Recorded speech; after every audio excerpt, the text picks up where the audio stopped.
So I want you to imagine yourself skipping breakfast this morning. It's not really that big of a deal. You don't think much of it. But then you go ahead and you also skip lunch and then dinner as well. I want you to think about how you would feel. I'm sure many of us have done this accidentally many times, so we're familiar with how this feels. You're irritable, you're super hungry, you don't feel like yourself. This is an issue that exists each and every day for almost 1 billion people on Earth. That's 1 in 8 people. If you look around a room, 1 in 8 people suffer with hunger. I think this is a huge issue that we're not properly addressing as a society. I don't think that we're doing enough about it. And Earth's population is only expected to grow. According to the United Nations estimates, the world population will reach almost 10 billion people by 2050 and over 11 billion people by the year 2100. This is a huge increase for food. We already have these issues going on. There's something that we need to do about it. So today I want to speak a little bit about genetically modified crops. I think it's something important to talk about because a lot of people associate the words genetic modification and GMOs with something that is unnatural or unsafe or unhealthy. But in reality, I really think this is something that needs to be addressed because we need genetic modification. We need GMOs to feed our growing population. It's a crucial tool to help us. I'm not saying it's the only thing by any means, but it's not something that we should be afraid of. And so many people fear these genetic modifications, I think a lot of it is just because we don't really quite understand what's going on. It's a hard science. It's something that not all of us can grasp right away. So it can be confusing and kind of scary. So I want to go over a few things today. So like I said, world hunger is a huge issue. I have a picture here kind of depicting just the breakdown of what countries struggle the worst with hunger, what places on Earth. And a lot of it is in Asia. That's the biggest place where world hunger is a giant issue. The two main causes of world hunger, the two main issues are food insecurity and malnutrition. And malnutrition is a result of food insecurity typically. And food insecurity is the lack of consistent nutritious food source. It means that they can't get this food that they need.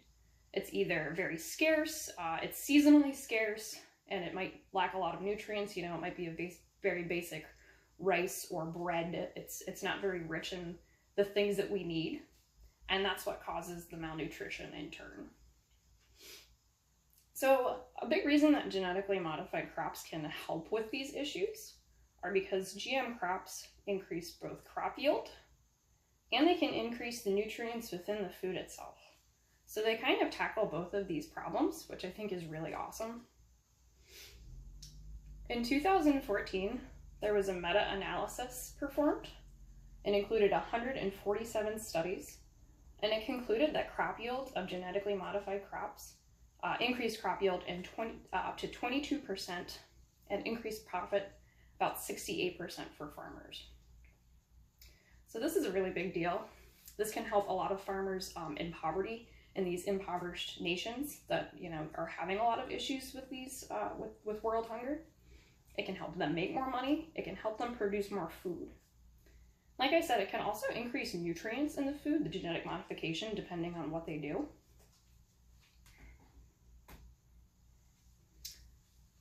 So golden rice was a genetically modified crop that was created to increase vitamin A levels in rice-eating populations. Vitamin A deficiency can cause blindness, often in children. So, this golden rice that was produced greatly increased the vitamin A levels in these poor areas where it was being grown at. So it really helped diminish the problem caused by the malnutrition. I also want to talk a little bit about just the safety and the science of the genetically modified crops. Like I said, this is a really intense, interesting science that's hard to understand. And, we can't all go and learn everything we can and study about these genetically modified crops, but that's why we have scientists to do it for us. And I think, we need to put a little bit more trust back into our scientists in today's day and age with global warming, with so many things, with vaccines. This is a big deal. Anyhow, Genetic modification is not something that we need to be afraid of. We've been doing this for thousands of years, actually. And here I have a picture of, this is wild mustard. Wild mustard was crossbred, and there was all kinds of different things that we did. We crossbred it, we interbred it, it was basically selective modification of this wild mustard. And this gives us broccoli, cabbage, cauliflower, kale.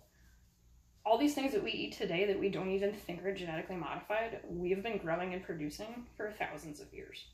This is not something new.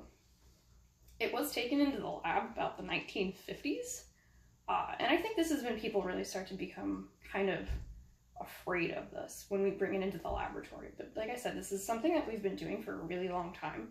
It's not something we need to be afraid of. In 2016, the National Association of Science, Engineering, and Medicine released an extensive report on genetically modified crops.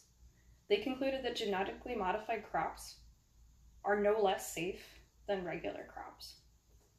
So like I said, this is putting trust back into our scientists. I think this is really important. It's something that we have kind of let go of, but we need to get back to the things that are going to improve us as a society, as a global population. I'm not putting down any kind of organic farming or any kind of different, agricultural techniques. I think these are all something that needs to come into play when we're doing this, when we are trying to feed this growing massive population. I just really am afraid that, people fear these genetic modifications, that it's something scary to them. This is a picture of corn. This is just another thing that we've just been growing for so long, that we have modified from its ancestral form to produce more, better food. This is not something to be scared of. This is a tool that can be used to help feed our future. And next time I see, you see the words GMO, I don't want you to be afraid. I want you to feel hopeful for our future.